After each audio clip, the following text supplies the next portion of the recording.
뉴스에 시작합니다. 김윤수입니다. 이재명 민주당 대표를 흉기로 습격한 피의자의 당적은 공개 불가라는 잠정 결론이 나왔습니다. 수사기관이 피의자의 당적을 공개할 수 없단 정당법 규정 때문입니다. 이에 따라 수사 결과에도 당적을 제외한 피의자의 신상과 범행 동기, 공범 여부 등만 포함될 걸로 보입니다. 민주당은 피의자의 당적은 정치적 동기를 밝히는 중요한 단서라면서 경찰이 소극적이라고 지적했습니다. 오늘의 첫 소식 공국진 기자가 보도합니다. 이재명 더불어민주당 대표 피습 사건 피의자 67살 김모 씨.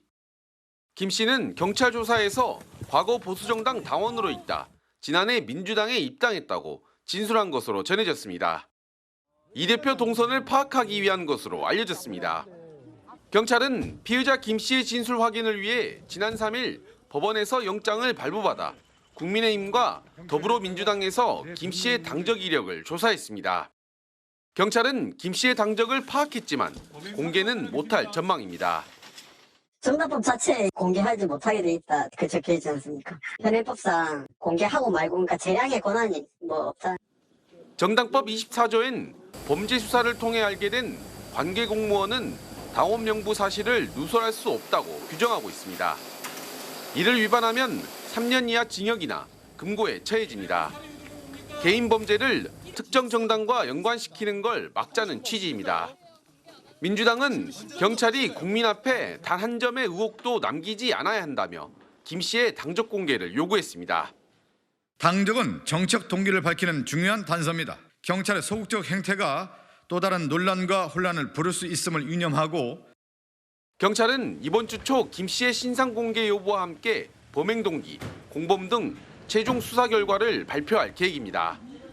하지만 김 씨의 정확한 당적은 경찰, 검찰 수사 단계에선 공개하지 못하고 재판 과정에서 알려질 것으로 보입니다. 채널A 뉴스 공진입니다. 이재명 대표의 헬기 이송 논란도 계속되고 있습니다. 소아청소년의사회는 이 대표 측이 부산대병원과 서울대병원의 업무를 방해했다면서 검찰에 고발하기로 했습니다. 이 대표 이송을 두고 지역 의료계 집단 반발도 이어지고 있습니다. 서주희 기자입니다. 대한소아청소년과 의사회가 이재명 더불어민주당 대표를 업무방해 등의 혐의로 고발하기로 했습니다.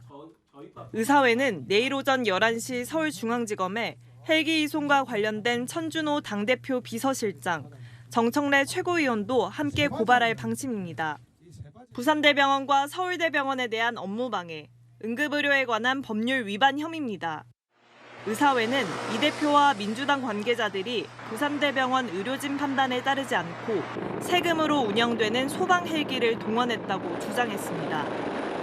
지위를 이용해서 서울대병원 이송을 요구를 한 건 일종의 정치인 패스트트랙이고 진료 세칙이고 부당한 특혜를 요구한 거라고 생각을 합니다. 의사회는 또 이 대표가 소방 헬기로 이송할 만한 응급 환자는 아니었다며 응급의료법 위반으로도 볼 수 있다고 덧붙였습니다. 이에 대해 민주당 관계자는 환자의 쾌유를 빌고 정치 테러가 없어져야 한다는 입장이 아닌 고발을 한다는 건 그 자체가 정치 행위라고 비판했습니다. 이 대표의 헬기 이송을 두고 지역 의료계의 집단 반발은 이어지고 있습니다. 서울시 의사회는 지역의료 붕괴 우려 시점에 이해할 수 없는 인식 수준, 광주시 의사회는 전형적인 특권의식, 내로남불의 정석 등 지역의사회 6곳에서 성명문을 발표했습니다. 다만 의사 대표단체인 의사협회 관계자는 정치적 문제에 휘말리고 싶지 않다며 입장 발표 계획은 없다고 말했습니다. 채널A 뉴스 서주입니다.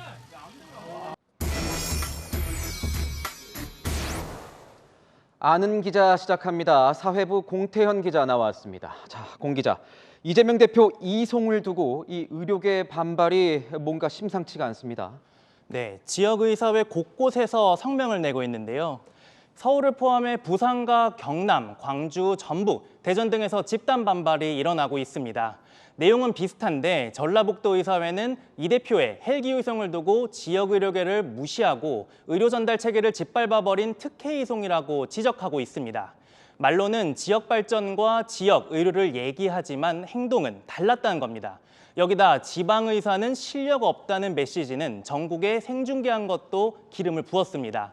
정청래 민주당 최고위원은 부산대병원에서 서울이송을 결정하며 기자들에게 후유증을 고려해 잘하는 곳에서 수술해야 한다고 공개적으로 말한 겁니다. 지금 보니까 이재명 대표 소방 헬기 이송을 놓고도 이 지역 응급 현장에선 불만이 나오고 있다고 들었습니다. 네, 안 좋은 선례를 남긴다는 겁니다. 채널A 취재 결과 이 대표 소방 헬기 이송 이후 응급실 환자가 나도 서울로 전원 보내달라고 하는 것만 충남과 제주도 등에서 20건이 넘는다고 합니다. 서열이 높으신 분들은 그냥 뭐 헬기 타고도 가는구나라는 메시지가 나가버렸으니 본인이 가지 못하는 거에 대한 분노를 현장에 있는 의료진들한테 쏟아낼 수밖에 없죠. 네, 서울병원으로 옮기게 해줘도 이번엔 공짜인 119 구급차를 불러달라 요구한다는 겁니다. 사설 구급차의 경우에는 부산대에서 서울대병원까지 60만 원이 들고 광주에서 서울은 48만 원 정도가 듭니다. 응급 상황이 아니라면 보통은 자기 돈으로 병원을 옮겨야 합니다. 안 좋은 선례를 남겼다. 경찰은 정당법 때문에 이 범인 당적을 공개하지 못한다. 이렇게 잠정 결론을 내렸다고 하는데 각 당에서는 이걸 어떻게 지금 바라보고 있습니까? 네, 일단 앞서 보신 것처럼 정당법에 따라 수사 중 알게 된 당적은 공개할 수 없습니다. 다만 민주당 등에서 축소 수사를 하고 반발하자 경찰은 예외 적용이 가능한지 검찰과 검토하겠다는 설명을 내놓기도 했습니다. 정치권에서 나온 김 씨의 당적 이력은 2015년부터 2020년까지 새누리당 당적을 유지한 뒤 이후 탈당해 지난해 4월 민주당을 입당한 것으로 알려졌는데요. 국민의힘은 같은 이름 인물이 2020년 탈당한 기록은 있는데 동일인인지 확실하지 않다고 했고요. 민주당은 현재 당원은 맞다고 한 바 있는데요. 네. 그런데 이렇게 당적 공개에 어떻게 보면 연연하는 이유는 뭡니까? 정치적 이해 득실 때문입니다. 지난 금요일 장경태 민주당 최고위원은 피의자가 과거 새누리당 당원이고 태극기 집회를 참석한 분이라며 보수 정당과 극우 세력을 겨냥하고 있습니다. 반면 국민의힘은 현재 민주당 당원이라며 민주당 내부 문제로 선을 긋는 모양새입니다. 경찰 수사가 범행 배후 등 어디까지 확대될지 알 수 없는 상황에서 어느 당 소속인지를 민감하게 받아들이고 있는 겁니다. 네, 당적 논란은 조금 더 지켜봐야겠군요. 지금까지 아는 기자였습니다. 한동훈 국민의힘 비상대책위원장의 첫 번째 총선 인재 영입, 그 주인공이 공개됐습니다. 초등교사 출신 한국교원단체 총연합회 회장과 학폭 전문 변호사입니다. 그 이력에서 알 수 있듯이 지난해 7월 서희초 사건 이후 불거진 교권 회복에 영입 의도가 맞춰져 있습니다. 안보겸 기자가 보도합니다. 국민의힘 한동훈 비상대책위원회의 1호 영입 인재는 정성국 전 한국교총 회장입니다. 정 전 회장은 초등학교 교사 출신으로는 최초의 교총 회장입니다. 지난해 7월 서울 서희초 교사 사망 사건 이후 교권 보호에 대한 목소리를 내었습니다. 전국에 있는 선생님들이 뜨거운 여름에 나와서 그렇게 외쳤던 그 함성들은 국민들도 많이 공감했고 지지해 주셨거든요. 교권사법 통과 이런 걸로 인해서 학교 현장의 문제가 다 풀린 것이 아닙니다. 앞서 한 위원장은 법무부 장관 시절이던 지난해 9월 대검찰청에 교사의 학생 지도와 관련한 사건 수사에 있어 교권이 충실히 보장될 수 있도록 하라고 지시하며 교권 보호를 강조했습니다. 윤석열 대통령도 올해 교권을 확립하겠다고 했는데 정 전 회장 영입과 무관하지 않다는 해석이 나옵니다. 교권을 바로 세워 교육 현장을 정상화하고 공교육의 경쟁력을 높여 나가겠습니다.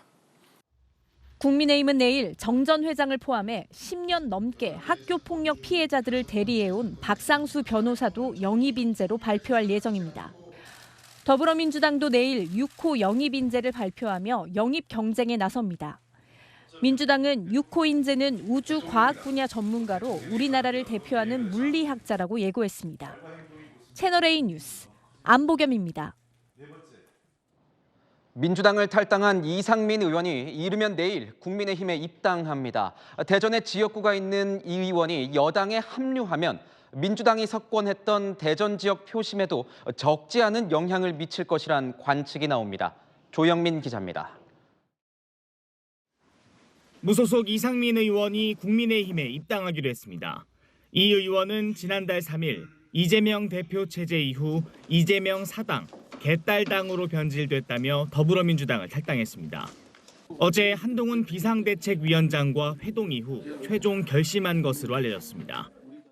저희와 함께 해달라고 간곡하게 부탁을 드렸습니다. 오늘 상당 부분 위원장님하고 뜻이 의기투합하는 부분이 있었습니다. 국민의힘 관계자는 이 의원이 이르면 내일 입당할 수 있다고 전했습니다. 이 의원은 대전 유성구 을에서 내리 5선을 한 중진 의원입니다. 지난 21대 총선 당시 민주당은 대전의 지역구 7곳을 모두 이겼습니다. 국민의힘으로서는 이 의원 합류로 대전 지역 교두보를 마련한 것입니다. 여권에서는 중진 의원으로서 지역 기반과 반 이재명 성향으로 이 의원이 대전 표심을 흔들어주기를 기대하는 분위기입니다. 여권 관계자는 대전 유성을에서 경쟁력을 갖추게 된 것을 넘어서 대전 지역에서의 야권 분열로 열세를 만회할 계기가 마련될 수 있다고 전망했습니다. 채널A 뉴스 조용민입니다. 이낙연 전 민주당 대표가 오늘 광주 5.18 민주묘지를 찾아 무릎을 꿇고 참배하면서 눈물을 흘렸습니다. 그리고는 곧바로 민주당 탈당을 예고했습니다. 이재명 대표 피습 이후 잠시 멈췄던 신당 창당 시계가 다시 돌아가기 시작했습니다. 최수연 기자가 보도합니다. 광주 5.18 민주묘지를 찾은 이낙연 전 더불어민주당 대표가 무릎을 꿇고 묵념합니다. 노역을 참배하면서는 눈물을 보입니다. 참배를 마친 이 전 대표는 이번 주 후반 민주당 탈당을 선언할 것이라고 예고했습니다. 이 전 대표가 탈당을 공식화한 건 이번이 처음입니다. 저도 그 취에 대해서는 분명히 하는 것이 옳다고 생각합니다. 짐작으로는 이번 주 후반에는 제가 인사를 드리고 용서를 구해야 하지 않겠나 생각합니다. 이 전 대표는 또 양당 독점의 정치 구도를 깨고 국민의 새로운 선택지를 드리는 일에 뜻을 같이 하는 사람이라면 누구든지 협력해야 한다며 제3지대 연대 가능성도 내비쳤습니다. 이 전 대표 측 관계자는 이번 주 중으로 고별 기자회견을 하고 신당 당명 등은 제3지대와 새 규합이 마무리된 후 정해질 것이라고 전했습니다. 민주당 내 비주류 의원 모임 원칙과 상식 의원들도 탈당 후 신당 창당 등 조만간 거취를 정할 것으로 알려졌습니다. 원칙과 상식 소속 이현욱 의원은 총선 시기가 계속 가고 있어서 무한히 미룰 수는 없다며 이번 주 정도에 고민을 해야 되지 않을까 싶다고 말했습니다. 이들이 민주당을 탈당하면 연이어 이 전 대표가 탈당해 연대를 모색할 가능성이 있습니다. 신당에 합류하는 혹시 현역은 관심이? 네, 차츰 드러나게 될 것입니다. 이재명 대표 측은 이 전 대표의 탈당 예고에 별다른 입장이 없다며 선을 그었습니다. 채널A 뉴스 최선입니다.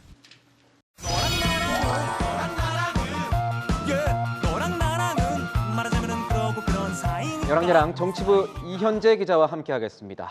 첫 번째 주제 보겠습니다. 병문안 왜 안 받나? 이재명 민주당 대표 얘기군요. 네, 그렇습니다. 지난 2일 피습을 당한 이재명 민주당 대표, 수술 후 지금은 일반 병실에서 입원 치료를 받고 있습니다. 병원에서 주는 죽으로 식사를 할 수 있을 정도로 회복이 됐다는데요. 아직 가족 말고는 병문안을 받지 않고 있습니다. 아직 회복이 덜 됐다며 정중한 거절 의사만 밝히고 있습니다. 지난번에 단식 후에 입원을 했을 때는 민주당 의원이나 이 지지자들을 꽤 많이 만났습니다. 이번에는 병문안 가겠다는 사람 적지 않을 것 같은데 어떻습니까? 네, 실제로 김부겸 전 총리가 3일에 병원을 찾아갔지만 이 대표 면회를 못했습니다. 문재인 전 대통령의 병문안도 이 대표 측이 사양한 바 있습니다. 민주당은 오늘 의료진 권고에 따라 회복 치료에 전념하고 있고 면회는 당분간 어려울 것 같다고 설명했습니다. 또 이 대표가 조속히 당무에 복귀하고 싶다는 의사를 밝혔다는 것도 사실이 아니라고 선을 그었습니다. 당연히 건강 상태가 최우선이겠죠. 네. 그런데 이번에는 여권 주요 인사들도 이 병문안을 가겠다 이렇게 말하고 있는 상태 아니겠습니까? 지난번과는 양상이 좀 달라 보입니다. 네, 지난 단식 이번 때는 정부 여당 인사들이 방탄단식이라면서 거들떠보지도 않았죠.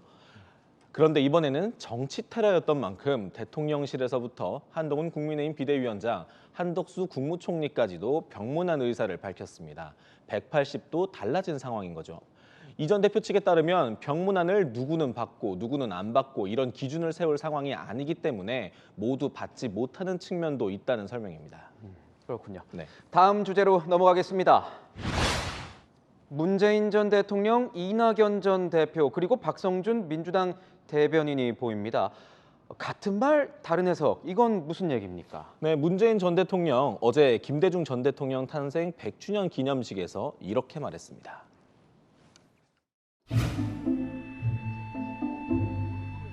극도로 편협한 이념의 정치로 국민 통합도 더욱 멀어졌습니다.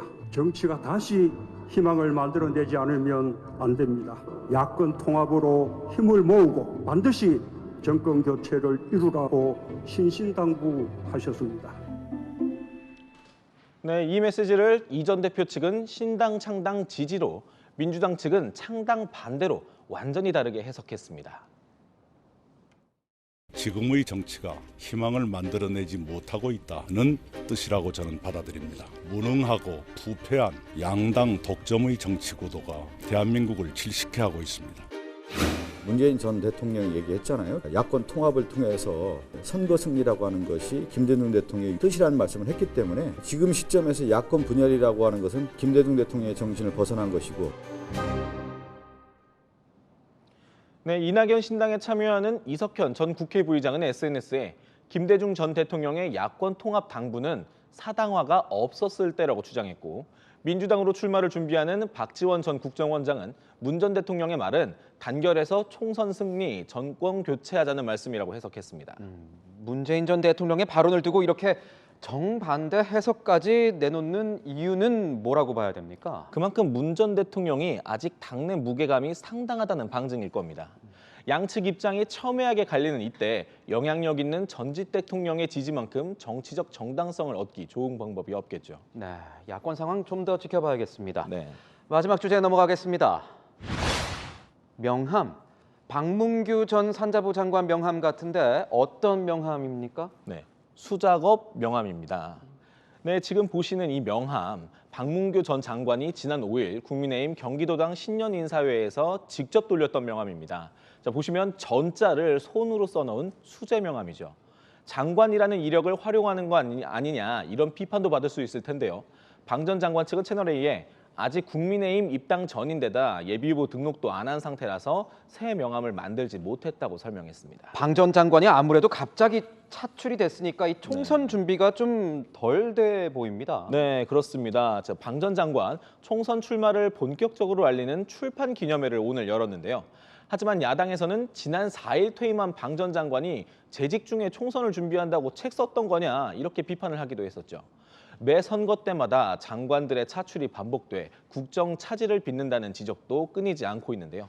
장관 이력보다는 실력부터 보여줬을 때 유권자의 선택을 받을 수 있지 않을까요?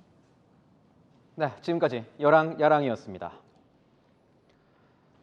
경기도 일대에서 다방 여주인 2명을 살해한 혐의로 붙잡힌 50대 남성 이모 씨가 조금 전 구속영장 심사를 받았습니다. 이 씨는 앞선 경찰 조사에서 첫 살인 이후 서울에서도 한두 번 더 돈을 훔쳤다고 진술했습니다. 이혜주 기자입니다. 회색 모자에 남색 패딩 차림으로 법원에 들어서는 50대 남성 이모 씨. 계획된 범죄였습니까? 왜 살인까지 저지르셨습니까? 죄송합니다.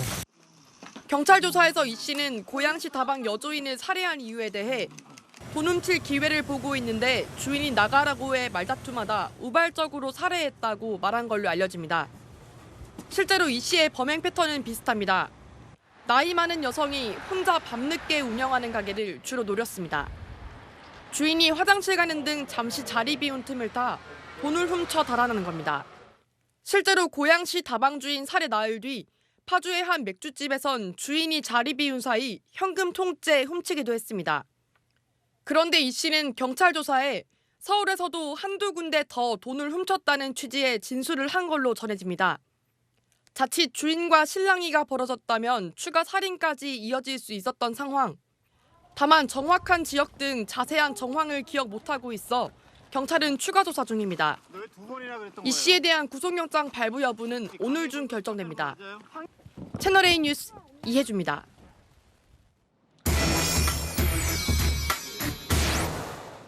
네, 아는 기자 시작하겠습니다. 사회부 강병규 기자 나왔습니다. 자, 강 기자.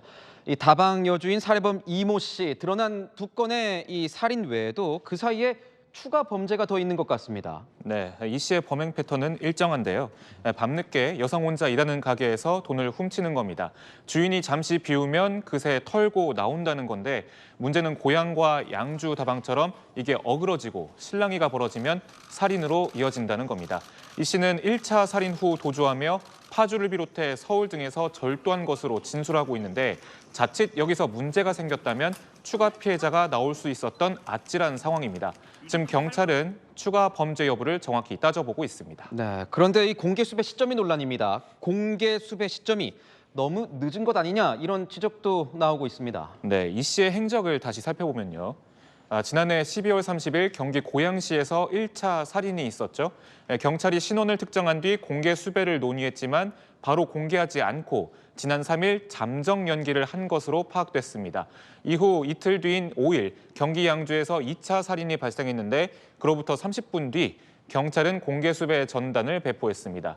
그리고 그날 밤 10시 44분 강원 강릉시에서 형사들의 추격 끝에 검거됐습니다. 공개 수배가 조금 더 일찍 됐다면 용의자의 심리적 압박과 시민 제보로 인해 최소한 2차 살인은 막을 수 있지 않았겠냐는 지적도 나옵니다. 그러면 지난 3일에 곧바로 이 씨의 이 수배 전단을 배포하지 않은 이유가 있습니까? 네, 저희가 이제 양측의 경찰 내부의 입장을 좀 들어봤는데 경기 북부경찰청과 수사팀이 있는 일산 서부경찰서 설명은 이렇습니다. 경기 북부경찰청 관계자는 이 씨가 파주에 있다는 사실을 알았고 검거 가능성도 높아서 공개 수배를 잠정 연기했다고 밝혔습니다. 일산 서부경찰서 관계자는 지난 2일 찍힌 용의자 사진이 더욱 뚜렷하게 잘 보여서 이를 전단에 반영하기 위해 5일 공개하기로 한 것이라고 설명했습니다. 당연히 붙잡을 줄 알았고 공개 수배하면 오히려 도망갈까 우려됐다는 건데요. 또 얼굴 잘 나온 사진을 넣기 위해서였다는데 결과적으로 이 씨는 파주에서 붙잡히지도 않았고 이틀 동안 양주에서 살인 후 서울, 강릉까지 휘저으며 더 광범위한 범행과 도주 행각을 벌였습니다. 공개 수배를 일찍 했더라면 지역 경찰서별 공조 수사는 물론 시민들의 제보로 검거가 더욱 빨랐을 것이라는 아쉬움도 남고 있습니다. 네, 지금까지 아는 기자였습니다. 금융당국이 데드라인으로 정한 오늘까지 태영 측이 워크아웃 개시를 위한 추가 자구안을 내놓지 못했습니다. 채권단과 태영 사이에 물밑 대화가 계속되고 있는데 핵심 계열사인 SBS 지분 매각이 포함될지가 관심입니다. 신무경 기자입니다. 이복현 금융감독원장이 주말인 오늘까지 태영건설 워크아웃을 위한 새 자구안을 마련하라고 최후 통첩을 날렸지만 태영 측은 별다른 답을 내놓지 못했습니다. 당국도 워크아웃 신청 시 약속한 최소한의 자구책이 시작 직후부터 지켜지지 않고 있는 데에 대해서 우려와 경각심을 갖고 지켜보고 있습니다. 오는 11일 태영건설 워크아웃 개시 여부가 결정되는 가운데 오늘 채권단과 태영 측의 물밑 교섭이 이어졌습니다. 채권단은 태영 측이 진정성을 보여주려면 지주사나 핵심 계열사인 SBS 지분을 활용한 유동성 확보가 중요하다고 보고 있습니다. 태영 측이 기존에 밝힌 자구안을 살펴보면 매각이나 담보 제공에서 SBS는 유일하게 제외된 자회사입니다. SBS를 포함한 방송 계열사 지분 가치는 3,900억 원 규모로 추산됩니다. 하지만 태영은 방송법상 제약이 많다는 이유로 SBS 지분을 팔거나 담보로 제공하는 것은 불가능하다는 입장입니다. 방송법상 자산 10조 원이 넘는 대기업은 지상파 방송사의 지분을 10% 넘게 소유할 수 없는 등 매각 조건이 까다롭기 때문입니다. 금융당국과 채권단은 또 태영 측이 계열사 매각으로 확보한 자금 890억 원을 약속한 대로 태영건설에 투입하지 않고 지주사의 연대 채무를 갚는 데 사용한 것도 문제 삼고 있습니다. 한덕수 국무총리도 경영자가 자기 뼈를 깎는 고통스러운 일을 해야 한다며 전방위 압박을 이어갔습니다. 태영 측이 만족할 만한 자구안을 내지 못할 경우를 대비해 정부는 법정 관리 시나리오까지 검토 중입니다. 채널A 뉴스 신무경입니다. 대중교통을 타기 위해서 걸어간 거리만큼 할인을 해주는 알뜰 교통카드가 주말 내내 먹통입니다. 이용자 정보가 급증하자 이를 제때 처리하지 못해서 장애가 발생했다고 하는데 그러면 나중에 보상은 해주는 건지 박지혜 기자가 취재했습니다. 알뜰 교통카드 모바일 앱입니다. 지난 5일 오전 9시부터 13시간 동안 장애가 발생했다가 복구됐지만 어제 오전 11시부터 오늘까지 먹통 상태가 다시 이어졌습니다. 알뜰 교통카드는 지하철이나 버스 타러 정거장까지 걷거나 자전거를 타고 이동한 거리 최장 800m에 비례해 마일리지를 적립해주는 서비스입니다. 앱이 오류가 나면 도착 정보를 입력할 수 없어 이용자들은 당황할 수밖에 없습니다. 한 달에 마일리지로 15,000원 정도가 돌아오는 것 같아요. 이번 달부터 지금 운영이 조금 아쉬운데. 지난해 8월에도 접속장애가 발생하는 등 알뜰 교통카드의 잦은 오류가 특히 불만입니다. 그 카드 하나만 갖고 나왔는데 그럴 때 좀 당황스러울 수도 있지 않나? 불편함이 많다 보니까 안정화 시스템이 잘 되었으면 좋겠어요. 알뜰 교통카드는 2019년 도입 당시 이용자가 2만 1,000명 수준에서 현재 110만 명까지 늘었습니다. 국토교통부는 최근 이용자 급증으로 늘어난 정보량이 제때 처리되지 않아 접속장애가 일어난 것으로 보고 있습니다. 불필요한 정보들을 굉장히 많이 쌓여 있어가지고 전체를 다 이제 삭제하는 작업들을 좀 하고 있는데 작업이 생각보다 시간이 이제 너무 오래 걸리고 있어가지고 정부는 최대한 신속하게 점검을 마치겠다며 이 기간 동안 알뜰 교통카드를 이용할 경우 최대 마일리지로 적립해주겠다고 밝혔습니다. 채널A 뉴스 박지혜입니다. 미국에서 비행 중이던 여객기의 벽면 일부가 갑자기 뜯겨 나가면서 비상 착륙하는 사고가 발생했습니다. 우리 정부는 사고 예방 차원에서 국내 항공사에 여객기 안전 점검을 지시했습니다. 김태우 기자의 보도입니다. 비행 중인 여객기에 구멍이 뚫려 밖이 훤히 보입니다.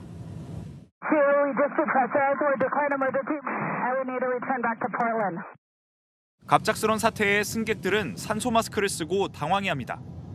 미국 포틀랜드 국제공항에서 승객 171명과 승무원 6명을 태우고 캘리포니아 온타리오 공항으로 향하던 알래스카 항공 1282편 여객기가 출발 35분 만에 이상이 생긴 겁니다. CNN 등 현지 언론은 여객기의 창문과 벽체 일부가 뜯겨나가 구멍이 생겼다고 보도했습니다. 이 사고로 고도 5,000여 미터까지 올라갔던 비행기는 긴급 회항해야 했습니다. Boy and his mother were sitting in that row, and his shirt was sucked off him and out of the plane, and his mother was holding on to him. 사고 기종은 보잉 737 맥스9 항공기로 로이터 등 외신들은 뜯겨나간 형태가 비상문의 형태와 유사하다며 비상문이 있던 자리에 판을 씌워 일반 벽면처럼 사용하다 문제가 생긴 걸로 추정하고 있습니다. 미 연방항공청은 자국 내 맥스9 운행 항공사에 대해 해당 기종 운행을 중단하고 비행기 벽면에 대한 긴급 점검을 명령했습니다. 유럽과 튀르키예 정부도 잇따라 운항 중단 발표를 한 가운데 우리나라 국토교통부도 같은 제조사 기체들을 선제 점검하도록 조치를 내렸습니다. 현재 국내엔 맥스9은 없고 맥스8 14대가 있습니다. 채널A 뉴스 김태우입니다.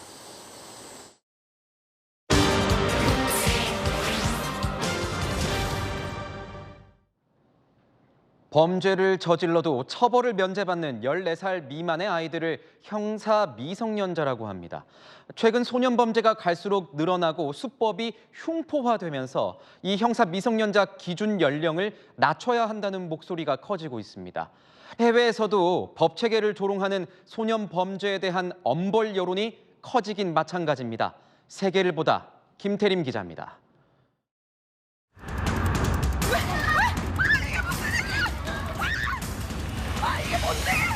뭔데?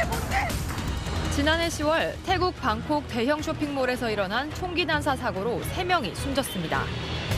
지난달에는 미국 플로리다에서 10대 소년이 크리스마스 선물을 두고 다투다 누나를 총으로 쏴 죽였습니다. This is what happens when you got young delinquents that carry guns. 두 사건 모두 범인은 14살 청소년이지만 태국 소년은 아무런 벌을 받지 않은 채 석방됐습니다. 태국 법상 15살 미만은 형사처벌 대상이 아니기 때문입니다. 반면 미국 플로리다 범인은 1급 살인, 아동학대, 총기 소지 등의 혐의로 성인처럼 기소될 가능성이 나타납니다. 최소 처벌 연령은 16살이지만 1급 살인 혐의의 경우 성인처럼 처벌 가능한 조항이 있기 때문입니다. 형사처벌을 받지 않는 이른바 형사 미성년자 상한 연령은 나라마다 다르지만 우리나라를 포함해 약 40개 국가에서는 유엔이 권고한 형사 미성년자 연령이기도 한 만 14살로 정해놨습니다. 청소년 범죄가 끊이지 않는 가운데 상한 연령을 낮추거나 흉악 범죄에 한해 엄벌에 처하도록 하는 법 개정 움직임이 곳곳에서 일어나고 있습니다. 지난해 4월 현행범으로 체포된 이 16살 소년은 차를 타고 가다 무차별 총격을 가해 5살 아이에게 중상을 입혔습니다. 최근 미국 오클라호마주 털사 카운티 법원은 반사회적 흉악범죄라며 징역 50년 중형을 선고했습니다. 영국이나 호주도 총기 범죄와 성폭력 등 사안이 중대하거나 범죄 행위에 악의가 있다고 증명되면 최저 10살 어린이까지도 성인 법원 송치가 가능하도록 법을 바꿨습니다. 하지만 프랑스 등 일부 국가에서는 어린 청소년들에 대해 구금은 최후의 수단이라며 연령 하향을 부정적으로 보기도 합니다. 10살에서 12살 사이 수감된 아이들의 94%가 성인이 되기 전 또 다른 징역형을 선고받는다는 연구 결과도 있습니다. 촉법소년에 의한 범죄는 오히려 증가하거나 더 흉포화되는 경향이 있기 때문에 숫자만 바뀌는 것이 중요한 게 아니고 소년 사법 전체에 대한 개혁과 변화가 있어야 됩니다. 전문가들은 각 나라 상황과 문화에 맞춰 세심한 정책 접근이 필요하다고 지적합니다. 세계를 보다 김태림입니다. 우리나라 최초로 랩을 활용한 치매 예방 프로그램이 등장했습니다. 랩 가사를 외우고 가벼운 율동을 하면서 어르신들 치매 예방에 도움을 주는 겁니다. 할매 할배 래퍼들이 비트에 몸을 맡기며 랩을 하는 모습, 신선미 기자가 취재했습니다. 아직도 나는 청춘이다. 나는 최고 행복하다. 비트에 맞춰 랩을 하는 어르신들. 주렁주렁 체인 목걸이에 판판한 책모자까지 눌러쓴 영락 없는 힙합 그룹입니다. 95살 리더 송석준 할아버지가 선창을 하자 센터에 모인 어르신들이 따라 부릅니다. 노래 부르고 싶으면 부르고 우리는 손가락이 안 보인다. 올해 경북 7곡의 주간보호센터는 전국 최초로 랩을 활용한 치매 예방 프로그램을 도입했습니다. 지난 4일 첫 수업을 시작으로 일주일에 2번씩 150명의 어르신이 랩 가사를 쓰고 부릅니다. 오늘 해도 내일도 안 되고 20분, 30분간을 계속 해도 안 되지만 틀려도 또 웃고 뭐 그러니까. 여기 와서는 그게 오전히 날라갔어요. 7곡에선 순이와 칠공주, 보람할매 연극단 등 할매 래퍼 그룹이 활약 중인데 랩이 치매 예방에도 도움이 될 거란 판단입니다. 정서적 안정감, 사회적인 친밀감을 회복하고 그리고 운동까지 합쳐지는 일석삼조의 효과를 발휘하는 새로운 치매의 예방 프로그램이 아닐까 생각합니다. 젊은 층의 전유물로만 여겨졌던 힙합. 치매 어르신들을 보듬는 치료제가 되고 있습니다. 채널A 뉴스 신선미입니다. 북한이 오늘도 연평도 북방에서 포사격을 실시했습니다. 지난 5일부터 사흘 내리 무력 도발을 감행한 겁니다. 이렇게 북한의 잇따른 위협에 긴장감이 고조되는 가운데 우리나라에서는 유일하게 비무장지대 안에 있는 한 초등학교에서 특별한 졸업식이 열렸습니다. 정다은 기자가 소개합니다. 졸업장을 수여합니다. 한복을 차려입은 졸업생 5명. 이들 옆엔 태극기와 함께 청조기 유행기가 놓여 있습니다. 판문점에서 남쪽으로 불과 1km 밖에 떨어지지 않은 DMZ 내 경기 파주시 대성동 마을. 이곳의 유일한 초등학교에서 졸업식이 열린 겁니다.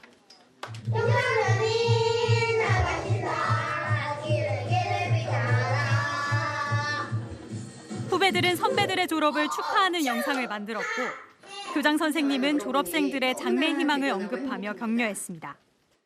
박희울은 인정이 많고 유머 감각이 있어 학급 분위기를 즐겁게 만들며 유튜버를 꿈꾸는 학생입니다. 공동경비구역 경비대대 유엔군 사령부 등 군 관계자들도 참석해 특별함을 더했습니다. 현재까지 졸업자만 226명을 배출한 이 학교에 대해 참석자들은 한미동맹의 상징이라며 의미를 부여했습니다. And so the great privilege for me is to be able to provide security for the villagers of Taesongdong every single day, 24 hours a day, 7 days a week, and provide normal lives for them inside of the demilitarized zone. 공교롭게도 졸업식이 열리는 동안 북한은 서해 북방 한계선 이북 해상 완충구역에 200여 발의 포격을 했습니다. 합동참모본부는 북한이 오늘 오후에도 연평도 북방에서 90여 발의 포사격을 했다고 밝혔습니다. 북한의 무력 도발은 사흘째입니다. 채널A 뉴스 정다은입니다. 흰 눈이 내려앉은 오늘 종일 영하의 추위였습니다. 내일은 더 추워질 텐데요. 출근길 서울의 기온 영하 9도로 오늘보다 4도 더 낮겠습니다. 낮부턴 기온이 크게 올라서 추위가 한결 누그러지겠습니다. 내일 맑은 하늘 아래 공기가 깨끗하겠고요. 동해안 대기는 계속해서 건조하겠습니다. 한파특보 속에 내일 아침 춘천 영하 13도, 대구는 영하 7도에서 시작됩니다. 최고 기온은 영상권에 들겠지만 서울이 0도 등 여전히 기온이 낮겠습니다. 화요일부터 수요일에는 전국에 눈비가 내릴 전망입니다. 날씨였습니다. 총선을 앞두고 여야 정치권은 앞다퉈 인재 영입에 열을 올리고 있습니다. 유능한 정치 신인을 발굴해서 새로운 분위기를 만들겠다는 겁니다. 하지만 이런 인재 영입이 쇄신을 가장한 일회용 정치 쇼가 돼선 안 됩니다. 영입 인사들은 국민을 위해 헌신하겠다는 마음가짐을 가져야 하고 기존 정치권은 이들이 정치 문화를 개선할 수 있도록 판을 깔아줘야 합니다. 마침표 찍겠습니다. 진짜 인재, 뉴스에이 마칩니다. 고맙습니다.